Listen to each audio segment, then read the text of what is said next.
Hello बच्चों, good morning. आज हम पढ़ेंगे महान व्यक्तित्व पुस्तक का पाठ 4 महर्षि वाल्मीकि। तो आज हम वाल्मीकि के बारे में आपको कुछ बारे में उनके बताएंगे। महर्षि वाल्मीकि ने हमारा जो प्रसिद्ध ग्रंथ है रामायण, उसकी रचना की। और महर्षि वाल्मीकि का बचपन का क्या नाम था? रत्नाकर था। महर्षि वाल्मीकि को संस्कृत साहित्य का एक महान कवि माना जाता है। महर्षि वाल्मीकि वास्तव में एक अच्छे कवि, शिक्षक, ज्ञानी, त्रिकालदर्शी थे। तो उनके बारे में आज मैं बताऊंगी। बहुत प्राचीन समय में अयोध्या के किनारे एक तमसा नदी थी। वहां पे ऋषि वाल्मीकि तपस्या कर रहे थे। तो तपस्या करते समय फिर उन्होंने अचानक देखा एक शिकारी आया और शिकारी ने 2 पक्षी बैठे थे पेड़ पे।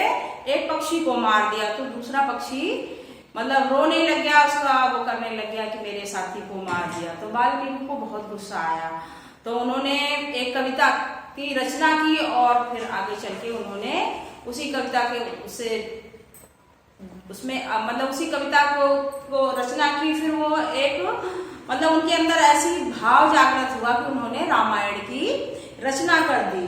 और महर्षि वाल्मीकि तपस्या कर रहे थे। करते करते ईश्वर की भक्ति में इतने लीन हो गए कि उनके ऊपर दीमक लग गई। इतनी भक्ति में लीन हो गए, फिर इसीलिए उनका नाम वाल्मीकि रखा गया।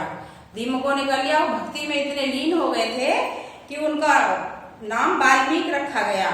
और महर्षि वाल्मीकि के ही आश्रम में राजा दशरथ के पुत्र पढ़ने गए थे। उन्होंने वहीं से शिक्षा प्राप्त की थी। और महर्षि वाल्मीकि के ही आश्रम में सीता के पुत्र लव कुश का भी पालन पोषण हुआ था। ठीक है बेटा, धन्यवाद।